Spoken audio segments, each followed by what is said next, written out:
and many mothers will be screaming out, I need help. So yes, we're here to help you. We're here to share the journey together, to take the dive together, to know how to manage clingy children and also to understand what is called separation anxiety.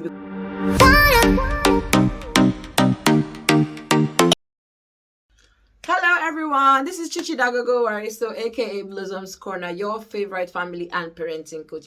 I want to thank everyone who has logged on, subscribed, and stayed put with us. The likes, the comments, thank you all very much. I give you a big thumbs up. To everyone who is going to be seeing this video for the very first time, I want to say you are very welcome, and we hope and pray that you will learn a thing or two, as we usually say, from our channel.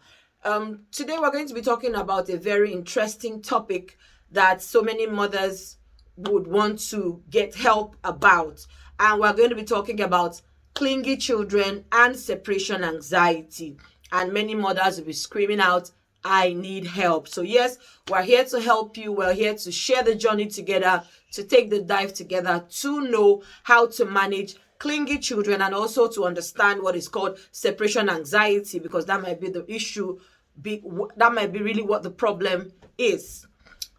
Children at certain stages become really clingy to one of their parents, most times the mother, and it occurs differently. Sometimes it's just the one that cries when that parent is out of sight, or the one that holds the parents' legs at social events, or the ones that just want to follow their parents wherever they go to. Some of them can actually become clingy or anxious whenever there's a change in routine. Maybe you change a house help, you change environment, you take them to a new place, they go in an airplane, they go in a car or in a train or in a boat. Different scenarios can actually make that child or children to become anxious and then in turn become clingy. What is separation anxiety? Separation is a normal part of your child's development, right? It happens when they get distressed or anxious, or when they are separated from their main carer.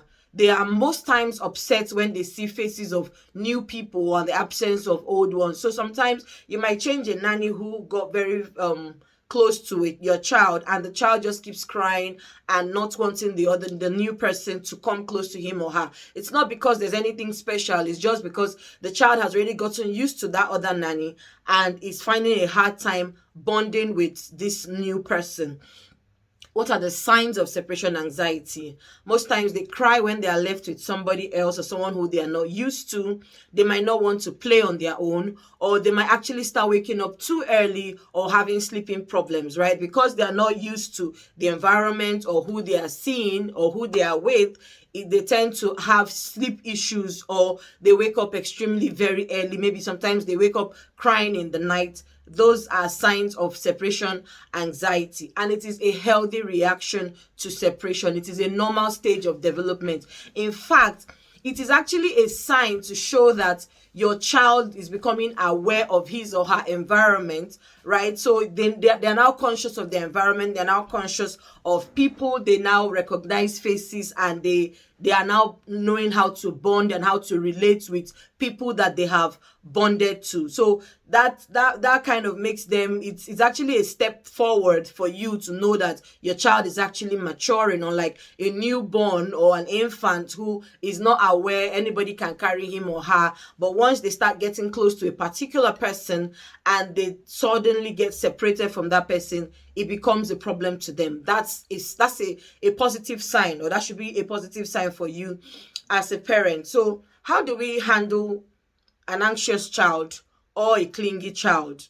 We have about 10 tips here, so I'll rather you get a pen and paper, or please, you can go back to this video as many times as possible just to get as much information, especially if you fall in the category of parents, mothers who have clingy children, or now who experience separation anxiety. So please, number one, please don't ignore or don't discourage or don't punish their clingy behavior.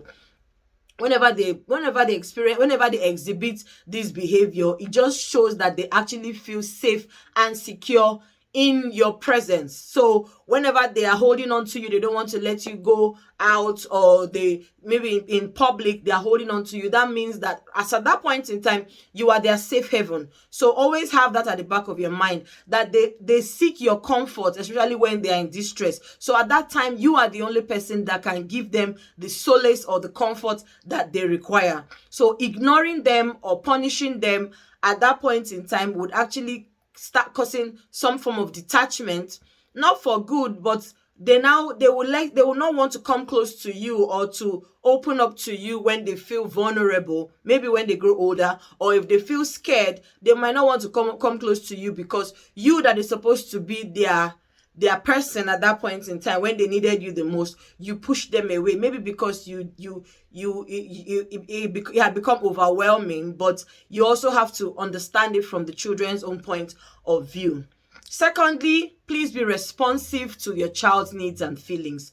Understand why they are acting that way. It's always a response. Their clinginess or their behavior at that point in time is actually a response to how they are feeling. So understand why they are feeling that way, and try to describe their feeling and make them understand that I know you want me to be with you now, but mommy has to go to work, okay? If you know you want us to go swimming over the weekend, you have to allow mommy go to work so that mommy can have time for you over the weekend, all right? That way you have negotiated with the child. You've made the child understand that, okay, I need to give mommy some space so that mommy can have time for herself and then have time for me. That way the child understands that he or she is not being separated from you forever, but just for a period of time.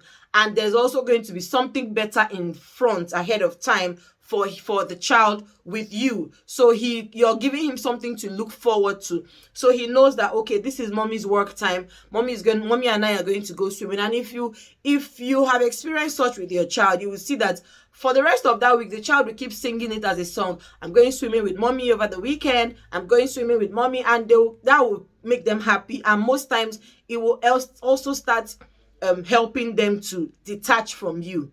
Okay, because you've given them something to look forward to. Increase predictability. What do I mean? Give them a routine or a schedule. So you could maybe set up a calendar in the most colorful way, as colorful as possible, right? The children don't really understand sense of time. They don't know when it's morning, afternoon, or evening. All they know is that they want to be with you at every point in time. So you can actually use pictures to depict activities, maybe activities that will be repeated or that will be changed, over within the week, right? So teach them that, okay, let them know that this is playtime, and after playtime is dinner time, and after dinner time is bedtime. Let them have a sense of timeliness, so that when they are playing, once you tell them, let me say, Sophia, it's dinner time, they know, because you've already put it into their minds that there's time for everything. There's some form of orderliness. So when playtime is over, they will know that, okay, playtime is over, this is dinner time, and this is bedtime. Or you can even create a special mommy and me time, in between, so that they understand that, okay, there's a time for everything. It gives them that sense of orderliness, right? Number 4, build autonomy. Children build self-confidence through mastering new tasks and contributing to the environment in a helpful way. So try to create tasks that your child can help you with at home, such as setting up the table, tidying up the table, sorting the laundry, cleaning up, doing dishes, anything at all to help involve them in the environment. So, number 5, praise steps towards independence. So whenever your child actually sits on their own, does things that they ought to do on their own without bothering you, please give them thumbs up. Praise them as much as possible. Even if it means buying them a toy every time they don't disturb you, or they tend to stay on their own, play with their toys without being clingy. Applaud them. Let them know that you appreciate them, you see them, and you're giving them, you're behind them all the way. This sends a message to them that they are capable of doing things for themselves and should feel confident without your close supervision or guidance. I have a 4-year-old child who doesn't like to be called a baby. I have so many children under my care who don't like to be called babies. Even when I say, oh, bye, baby, they'll be like, no, I'm not a baby. So, yes, as they grow older, they don't like being termed babies. So, give them responsibilities to make them believe and also imbibe that consciousness in themselves that, yes, I'm growing up, I'm not a baby, so I can do this by myself. It builds their self-confidence. It makes them want to stay on their own, do things that they have to do on their own without always running to come to you or always holding on to you. Number 6, schedule special playtime. Some children feel a constant need for affection because they are unaware when your attention will be available, especially for parents who are extremely very busy. Please schedule 5 to 10 minutes of your day when you can spend time with them. No phones, no computer, no conversations with others, no distraction. Just spend time with your child, especially if you have such a clingy child. Please give them dedicated time. Trust me, that child would look forward to that special time with you, and it will help change a lot of things in the life of that child. Number 7, separation and saying goodbye. So when you have to leave, always use a constant or a consistent phrase, right?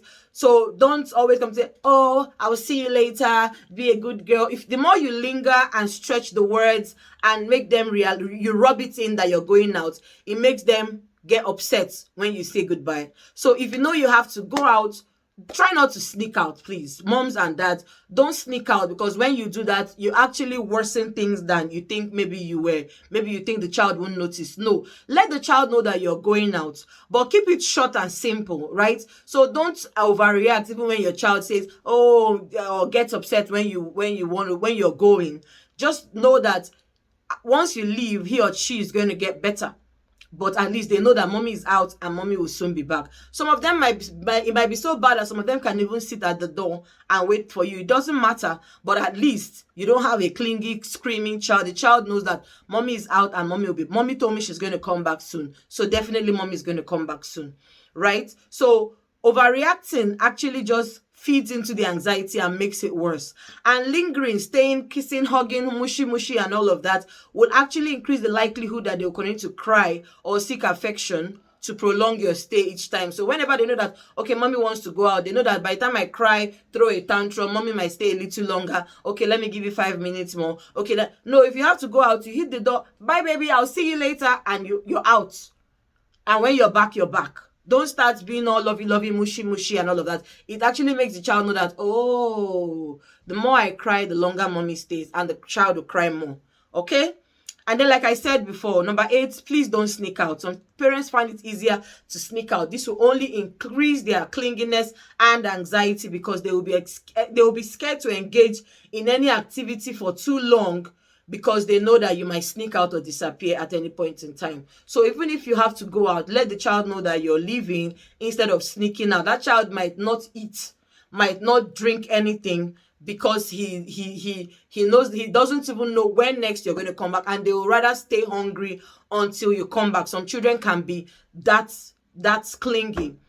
And then number 9, increase social activity in school, wherever your child goes to. So socializing with children of same age can actually help them develop attachment to their peers and other people, building social skills that are necessary for interacting with people outside instead of always being inside the house. So depending on the environment where you live in, you can actually set up regular play dates. Maybe just to help your child, you can set up play dates with his or her classmates. Maybe every weekend they could meet at the park, at the pool, just different activities to keep your child engaged with other children. Also in school, encourage the teachers to engage that child as much as possible. Let him or her participate in social activities in school. That way, he or she will be too busy thinking about when next they're going to play or what next activity they have to cling onto you. Right? So, and as long as they're amongst their friends, they're amongst their peers, they'll be able to interact and play better. Okay? So, these are, I think that should be all. These are the 10 tips on how to deal and handle clingy children. So, those were 10 tips to handle clingy children. Now, if you want to, as much as possible, break the situation or end it, or it might not be, it's not a solution per se, but these are like habits that you can actually build up as a parent to help your clingy child. So if that attitude continues after 5, please, as much as possible, break the habit. However it is you can stop the child, you have to be very, very insistive on how they play, where they play. Insist that, if I let them have their own play area, okay, let them have their play area. Like I said earlier, invite friends, and especially friends over, friends children over, in school, in church. Let them be as engaged as possible, right? So in order to do that, you have to build up the separation gradually. You don't just cut them off like that. You don't just push them off away. Like I said at the beginning, don't punish or ignore the behavior. So you have to kind of break it up gradually, right? So you can leave them first of all with someone that they know. Before you know it, you can actually step out, practice short-term separations around the house, leave them in one room, go to another room. They might cry it out after, when they are used to the fact that, okay, they're not seeing mommy around. You can leave them, go out and see how it goes. So you have to do it systematically so that they tend to get used to it. Leave something familiar with them. So if maybe maybe you have a scarf that they like, you can actually give that to them. You could give them a bracelet. Like my mom, before she passed, she gave us different pieces of jewelry to, not necessarily on her deathbed, but we all have some part of her. Okay, so maybe you can actually buy a special bracelet or a special pendant that has your picture and the child's picture, and say, you know what, whenever you miss me, always have this on me, so that you know that I'm with you. And you see that that child, even though you are not there, as long as that child has that ornament on him or her, it actually can replace your physical presence with him, with that child. It could be a scarf, it could be a jumper, it could be anything that has you, that reminds the child of you. That way that child would no longer need your physical presence, as long as he or she has that thing, that familiar thing of yours with them.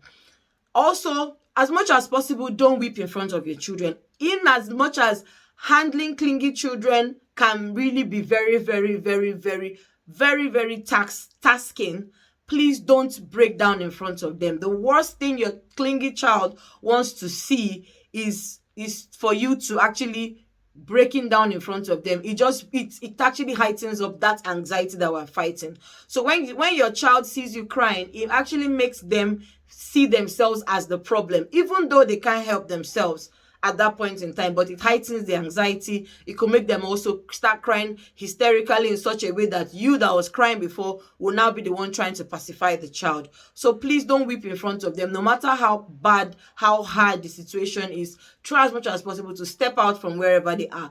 Always keep a smiley face. Let your child build that confidence and courage, and know that my mom is strong enough to take care of me, to deal with me, to handle me as much as she can, right? Please wait it out. It's a phase, it will pass. So our mothers told us that when we were growing up, when we were still having kids early in motherhood. And yes, it did pass. We actually felt at that point in time that it will never pass. We're going to die. How will I manage this? How will I cope? But we did cope. We're not dead. We're here. We're better. We're stronger. We're more knowledgeable. Now we can share our experiences with other mothers. So yes, please wait it out. It will pass. Your baby will not be clingy forever, right? Most times after 2-3 years, by the time they clock 3 years, heading to 4, when they can now express themselves, it tends to wear off, unless maybe the naughty ones who some mothers would have spoilt, and then those ones might try to still be clingy a little longer. But as they tend to grow older, they tend to drop off all those attitudes. And finally, being clingy is not a drug addiction. So helping them get used to being independent is absolutely fine. As much as you can, be as creative mothers. Like I always say in my videos, children are a blank sheet of paper. They are like a blank canvas. You write whatever it is you want on their lives. So please be creative. Whatever it is you feel you can do, as long as you're not hurting the child emotionally, physically, and otherwise, whatever it is you can do as a mother to help that child to be as independent as possible, it is allowed in motherhood. You can do that to get that phase of their lives as quickly as possible. Finally, clinginess is usually temporary and it passes after the child adjusts to changes and has developed skills to become more independent and interactive with their peers. But if the clinginess continues and starts to lead to naughty or lengthy tantrums, resistant behavior, especially when being separated from their parents, refusal to go to school or social activities, please consult a mental health specialist. At that point in time, it is no longer clinginess, it is no longer a behavioral phase, but it is now maybe a medical issue. So I hope we've learned a thing or two as usual from this video. Thank you everyone once again. This is Chichi Dagogo Wari. So please don't forget to subscribe, like, share this video to everyone you can. Tell a friend to tell a friend to tell a friend that Blossom's Corner is back. Once again, I'm signing out.